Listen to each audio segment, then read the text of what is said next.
Beef और mutton से बनाई जाने वाली 4 रेसिपीज़ लेकर आई हूँ, जिसमें एक तो हमने करी बनानी है, यानी कि नमकीन गोश्त होगा, और बाकी जो हैं उसमें कबाब है। एक कबाब की डिश करी के साथ बनाएंगे और दूसरी डिश जो है वो गोला कबाब की है और एक डिश चॉम्स की है। तो ये डिशेस कैसे बनानी है ये देखने के लिए आप मेरे साथ आएँ। अस्सलाम वालेकुम। अल्लाह ताला आप सबको अपने हिफ्ज़ अमान में खैर आफ़ियत और ईमान की सलामती के साथ हमेशा खुश रखे। तो आ जाते हैं हम अपनी पहली डिश की तरफ, जो कि है नमकीन गोश्त। तो नमकीन प्याज गोश्त बनाने के लिए सबसे पहले तो मैंने 2 मीडियम साइज़ का अनियन लेकर इसे रफली और बड़ा बड़ा कट कर लिया है। यहाँ मैंने एक पैन में तकरीबन 1.5 कप पानी डाला है। जब ये बॉईल होने लगा तो इसमें कटा हुआ अनियन डाल दिया है। अब इस अनियन को हमने नरम होने तक कुक कर लेना है और पानी भी इसी में एवापोरेट करना है। जब प्याज नरम हो जाएगा और पानी भी एवापोरेट हो जाएगा तो फिर मैं आपको दिखाती हूँ। अच्छा, ये गार्लिक डालने से रह गया था, तो गार्लिक के कुछ क्लॉव्स मैं डाल रही हूँ। इसे भी अनियन के साथ कुक कर लेते हैं। चलें अब अनियन चेक कर लेते हैं कि ये कितना नरम हो गया है। ये देखें, इतना ज़्यादा नरम हो गया है कि अगर मैं स्पैचुला के साथ इसे मैश करूँ तो ये हो जाएगा, लेकिन मैंने इसे ग्राइंड करना है और इसी पानी के साथ ही ग्राइंड करना है। पानी को हमने वेस्ट नहीं करना। अच्छा, ये मैंने साथ थोड़ी सी ग्रीन चिल्लीज कट करके डाल दी हैं, इसको भी इसके साथ ही ग्राइंड करेंगे, लेकिन ग्राइंड करने से पहले इसे ठंडा कर लेंगे। जब तक ये ठंडा होता है हम आ जाते हैं दूसरी तरफ। यहाँ पे मैंने 1 kg मीट लिया है और ये लैम्ब का मीट है, जो कि बहुत ही ज़्यादा नरम होता है और जल्दी ही टेंडर हो जाता है। कुछ तो मैंने बोन्स के साथ लिया है और थोड़ी सी इसमें चर्बी भी है, जिसकी वजह से ये डिलीशियस बनता है। और इसे मैं प्रेशर कुकर में कुक नहीं करूँगी, बल्कि इसे ऐसे ही कुक करूँगी। इस तरह से ज़्यादा मज़े का बनता है। प्रेशर कुकर में ये जल्दी गल जाता है, लेकिन उस तरह से इसका टेस्ट नहीं आता जिस तरह से लो फ्लेम पर पकते हुए आता है। और कुछ जो है मैंने विदाउट बोन्स के लिया है। अब इसे हम पहले कुक कर लेते हैं। यहाँ मैंने एक पैन में ऑयल डाला। जब ये गर्म हो गया तो इसमें जिंजर और गार्लिक का पेस्ट ऐड कर दिया है और अब इसे फ्राई करना है जब तक इसका कलर थोड़ा चेंज नहीं हो जाता। मैं इसे फ्राई कर लूँ फिर आपको दिखाती हूँ। ये देखिए, ये फ्राई हो गया है। बस इसे इतना ही फ्राई करना है। अब इसमें मीट ऐड कर देंगे और इसकी भुनाई करेंगे। तब तक भुनाई करेंगे जब तक कि मीट का कलर चेंज नहीं हो जाता। फिर उसके बाद मैं आपको बताती हूँ कि इसमें क्या क्या इंग्रेडिएंट्स ऐड करने हैं। ये देखिए, मीट का कलर चेंज हो गया है, तो अब इसमें हमने सॉल्ट ऐड करना है 1 टीस्पून। सॉल्ट आपने अपने टेस्ट के अकॉर्डिंग ऐड करना है और इसके साथ ही 1 teaspoon crushed black pepper add करेंगे। 2 छोटे पीस दालचीनी के ऐड करेंगे और इसके साथ ही थोड़े से क्लॉव्स ऐड करेंगे। अच्छा, ये ऑप्शनल है, आप इसे स्किप कर सकते हैं और विदाउट किसी स्पाइसेस के आप नमकीन प्याज गोश्त बना सकते हैं। मैंने इसलिए ऐड किया है कि चूंकि विंटर का सीज़न है तो इसमें दालचीनी और क्लॉव्स हैं वो अच्छा असर रखती हैं। इसके बाद इसमें मैंने ग्राइंड किया हुआ अनियन ऐड किया है, जिसमें थोड़ी सी ग्रीन चिल्ली भी ऐड की थी, जिसकी वजह से इसका कलर थोड़ा सा ग्रीनिश है। अब इसकी हमने अच्छी तरह से भुनाई कर लेनी है। इतनी अच्छी भुनाई करनी है जब तक कि इसका ऑयल सेपरेट नहीं हो जाता। ये देखें, ये 6-7 मिनट्स लगाकर मैंने इसकी अच्छी तरह से भुनाई कर ली है। अब इसमें पानी ऐड करेंगे। पानी मैं इसमें 6 कप्स ऐड कर रही हूँ। चूँकि ये लैम्ब का मीट है जो कि बहुत जल्दी टेंडर हो जाता है, तो इसलिए मैं इसमें ज़्यादा पानी ऐड नहीं करूँगी। और दूसरी बात ये कि मैं इसे प्रेशर कुकर में कुक नहीं कर रही, बल्कि पतीली में कर रही हूँ और वो भी मीडियम फ्लेम पर कुक करूँगी, तो इसके लिए इतना पानी काफ़ी रहेगा। अब मैं इसे लिड लगाकर टेंडर होने के लिए छोड़ दूँगी और फिर मैं 15-20 मिनट्स के बाद इसे चेक करूँगी, लेकिन आपको फाइनल लुक तब दिखाऊँगी जब ये टेंडर हो जाएगा। चलें अब लिड हटाकर चेक कर लेते हैं। 2 टाइम्स मैंने पहले भी चेक किया था, अब 3rd टाइम चेक कर रही हूँ। ये देखिए, इसका पानी काफ़ी हद तक कम हो गया है। इसको हमने बिल्कुल ड्राई नहीं करना, थोड़ी सी इसकी ऐसे ग्रेवी रखनी है। फ्लेम में ऑफ कर दूँगी। जब ये थोड़ा ठंडा हो जाएगा तो इसके ऊपर ऑयल की तरी आ जाएगी। उसके बाद फिर मैं इसे डिश आउट करूँगी। इसकी ग्रेवी ज़रा सी थिक रहती है क्योंकि इसमें अनियन डाला होता है। एक और नमकीन गोश्त होता है जिसे रोश कहते हैं, वो बिल्कुल पतला सा होता है। इंशाल्लाह उसकी रेसिपी फिर कभी मैं आपको दूंगी। तो अब हम चलते हैं अपनी नेक्स्ट रेसिपी की तरफ, जहाँ बनाएंगे मलाई सीख कबाब। सीख कबाब बनाने की रेसिपी मैं अपने चैनल पर कई बार दे चुकी हूँ। डिस्क्रिप्शन बॉक्स में उसका लिंक दे दूँगी, आप वहाँ से देख लीजिएगा। ये कबाब मैंने एक दिन पहले बनाकर फ्रीज़ कर दिए थे, अब निकाले हैं और इसको पहले ऑयल के साथ ग्रीस करेंगे। ग्रीस करने के बाद इसे मैं ओवन में रखूँगी 25 मिनट्स के लिए 180 सेल्सियस पर। कुक होने के बाद कबाब का यही साइज़ रहेगा क्योंकि इसमें चर्बी नहीं है। जब चर्बी नहीं होती तो फिर कबाब जो हैं वो श्रिंक नहीं होते। यहाँ मैंने 3 मीडियम साइज़ के अनियन लेकर उन्हें इस तरह स्लाइसेस में रफली कट कर लिया है और इसके साथ ही इसमें कुछ काजू ऐड कर देंगे। दूसरी तरफ एक पैन में मैंने ऑयल गर्म होने के लिए रख दिया है। ऑयल गर्म हो गया है तो अब इसमें अनियन और काजू डाल देंगे और अनियन को फ्राई करना है तब तक जब तक इसके ऊपर हल्का सा गोल्डन कलर नहीं आ जाता। 6-7 मिनट्स फ्राई करने के बाद इसके ऊपर हल्का हल्का गोल्डन कलर आ गया है। इससे ज़्यादा हमने डार्क कलर नहीं करना। इधर मैंने 3 बड़े साइज़ के टमाटोज़ लेकर उन्हें इस तरह से कट कर लिया है। अब इसे फ्राई होते हुए अनियन में ऐड कर देंगे और तब तक कुक करेंगे जब तक कि टमाटोज़ नरम नहीं हो जाते। इन्हें नरम होने में 6-7 मिनट्स लगेंगे। मैं 6-7 मिनट्स तक इन्हें फ्राई कर लूँ, उसके बाद आपको दिखाती हूँ। ये देखें, अनियन और टमाटोज़ जब इस तरह से नरम हो जाएंगे तो हमने फ्लेम ऑफ कर देना है। इसका ऑयल अलग करेंगे और ये जो प्याज टमाटर हैं इसको अलग कर लेंगे। एक प्लेट में डाल के इसे ठंडा कर लेना है। ठंडा करने के बाद फिर मैं इसे ग्राइंड करूँगी। इसे ग्राइंड करेंगे। ग्राइंड करने के बाद एक तरफ रख देंगे और चलते हैं फिर दूसरी तरफ। ये वही ऑयल है जिसमें अनियन और टमाटोज़ को फ्राई किया था। अब इसमें जिंजर और गार्लिक का पेस्ट ऐड कर देंगे और फिर इसे फ्राई करेंगे 2-3 मिनट्स तक। फ्राई करने के बाद इसमें साबुत मसाले ऐड करेंगे। साबुत मसाले में ज़ीरा, दालचीनी, बड़ी इलायची, लौंग और थोड़ी सी कलौंजी है, ये इसमें ऐड कर देंगे। साबुत मसाले को ऑयल में 2 मिनट्स तक फ्राई करेंगे और इसके बाद इसमें पाउडर मसाले ऐड करेंगे। पाउडर मसाले यानी पिसे हुए मसाले में red chili powder 1 teaspoon, Kashmiri red chili 1 teaspoon, salt 1 teaspoon add करेंगे। अब इन मसालों को सिर्फ कुछ सेकंड्स के लिए फ्राई करना है, ज़्यादा देर फ्राई नहीं करना वरना ये जल जाएंगे।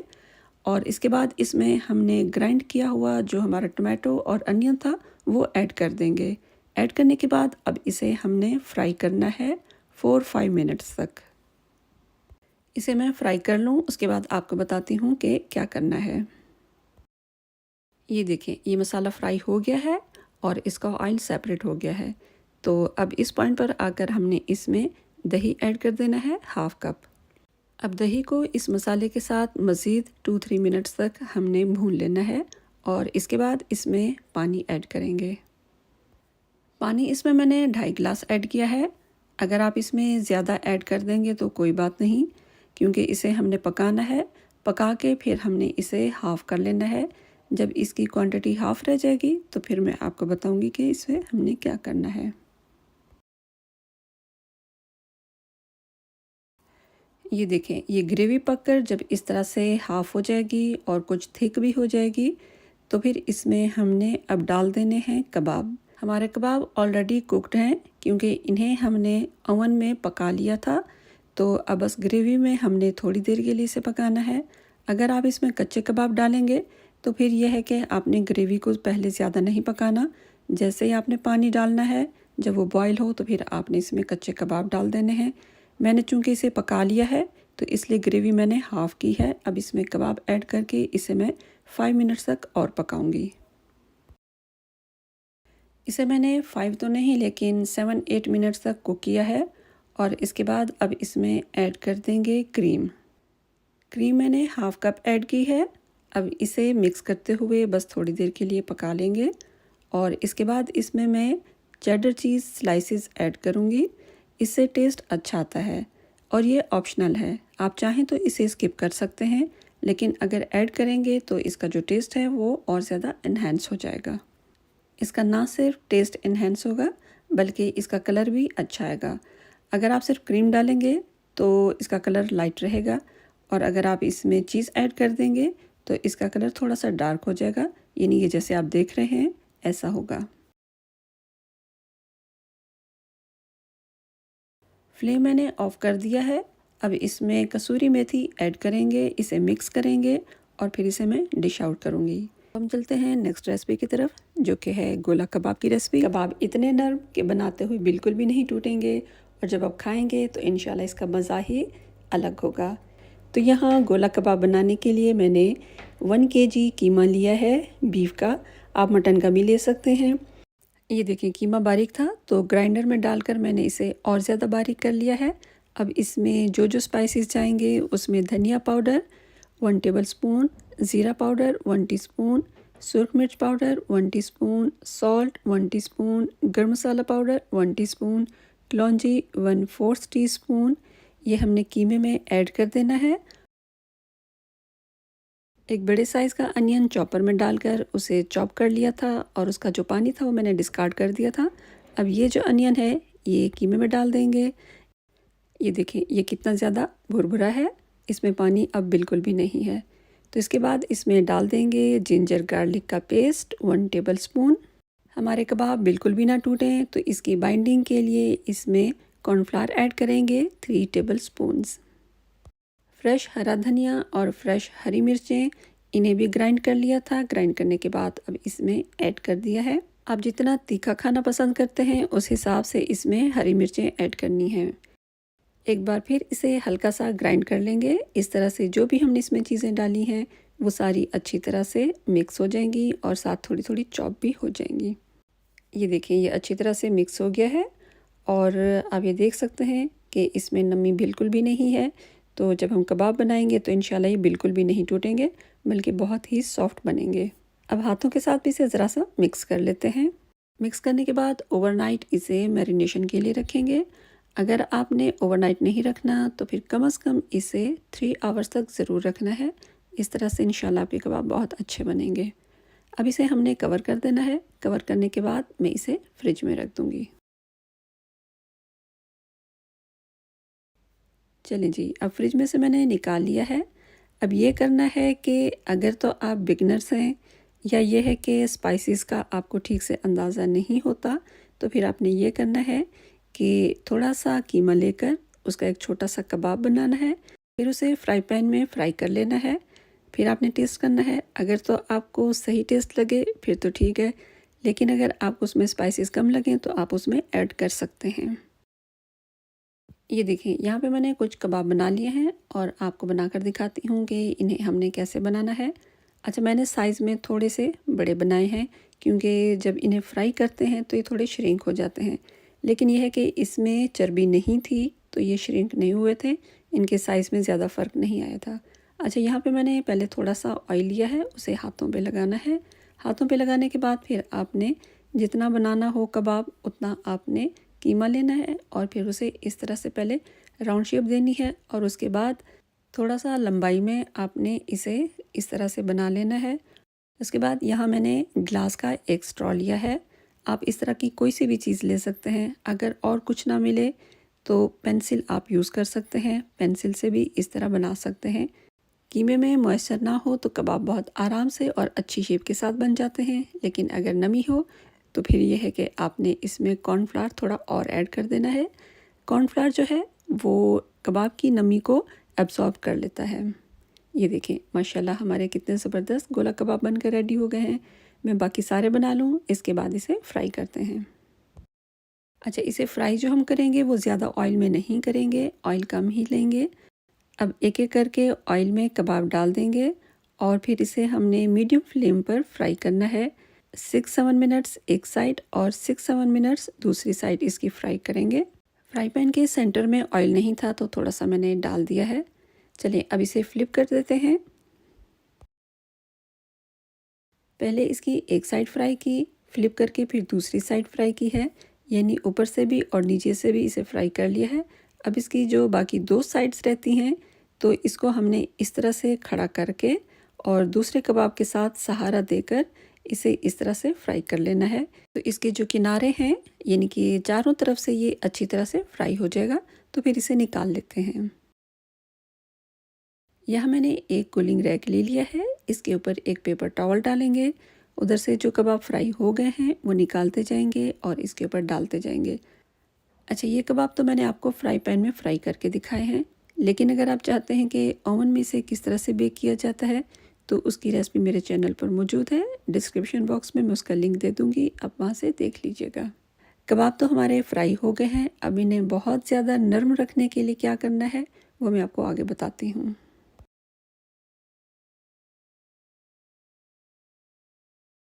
ये लिड के ऊपर आप नमी देख सकते हैं कि कितनी नमी आई हुई है।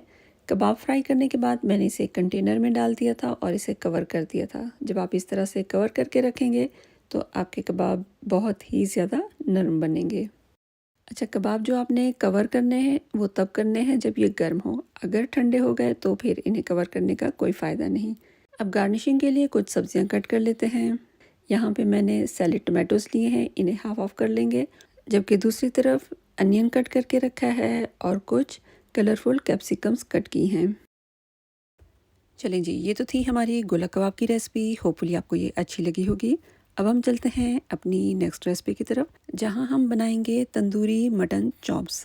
ये मीट का ऐसा पोर्शन होता है जो बहुत मज़े का बनता है और मीट लवर्स का फेवरेट होता है। तो इसे कैसे बनाना है ये देखने के लिए आप मेरे साथ आएँ।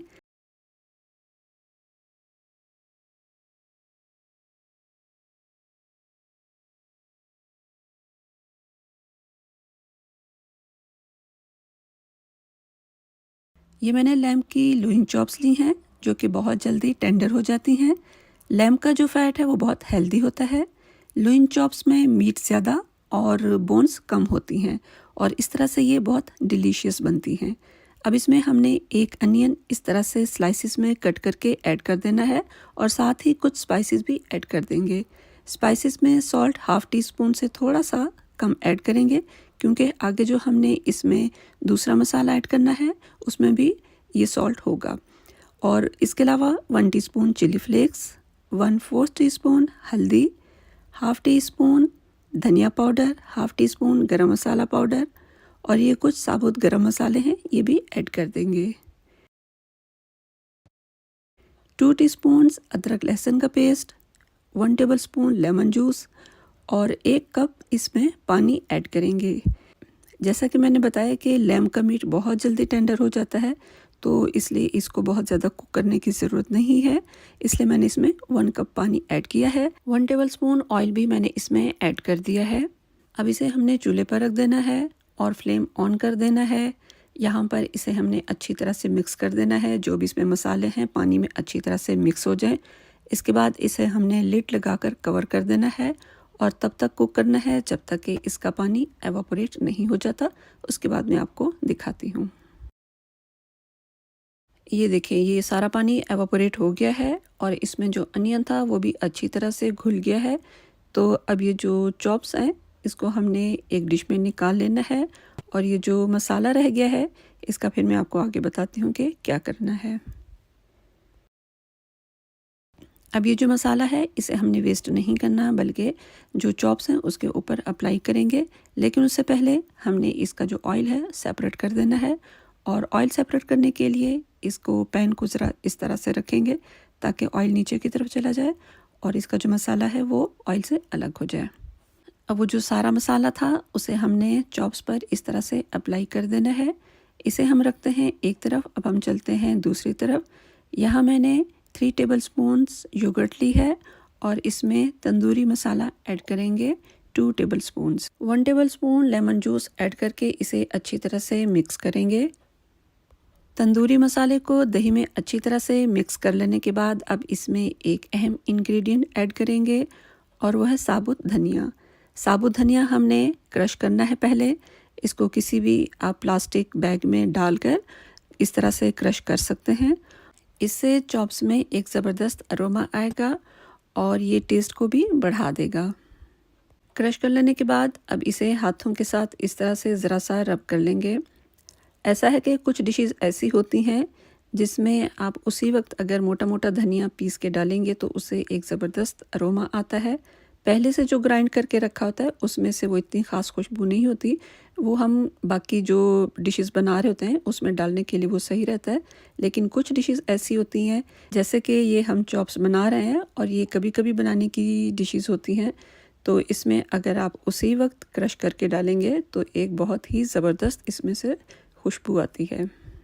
अब तंदूरी मसाले के मिक्सचर को इन चॉप्स पर अच्छी तरह से अप्लाई कर देंगे और इसे हमने मैरिनेट करना है 30 मिनट्स के लिए। अगर आप मैरिनेट करेंगे तो अच्छा है, नहीं तो आप इसे उसी वक्त भी फ्राई कर सकते हैं। ये ज़रा सा धनिया बच गया था, ये भी इसमें ऐड कर देंगे। जब आप इसे फ्राई करेंगे और इसके ऊपर कुटा हुआ धनिया नज़र आएगा तो उससे चॉप्स की जो लुक है वो बहुत अच्छी लगेगी। अब यहाँ एक पैन में मैंने एक्स्ट्रा वर्जिन ऑलिव ऑयल लिया है। आप कोई सा भी ऑयल ले सकते हैं। ऑयल हमने बहुत ज़्यादा नहीं डालना कि इसे हमने डीप फ्राई नहीं करना, बस हल्का सा हमने फ्राई करना है और इसकी हीट हमने ज़्यादा ही रखनी है क्योंकि ये ऑलरेडी कुक्ड है। बस हमें एक अच्छा सा कलर चाहिए, इसलिए हीट ज़्यादा रखेंगे ताकि इस पर जल्दी से एक अच्छा कलर आ जाए। अब जब इसकी दोनों साइड्स अच्छी तरह से फ्राई हो जाएंगी तो इसे हम निकाल लेंगे। तो ये थी आज की रेसिपी, होपफुली आपको अच्छी लगी होगी। आप भी बनाएं, खाएं और अल्लाह रब्बुल इज़्ज़त का शुक्र अदा करें जो हमें खिलाता और पिलाता है। जज़ाकुमुल्लाह खैर। आप मेरे चैनल पर आए, रेसिपी देखी और एंड तक देखी। अब इजाज़त चाहूँगी। अल्लाह हाफ़िज़।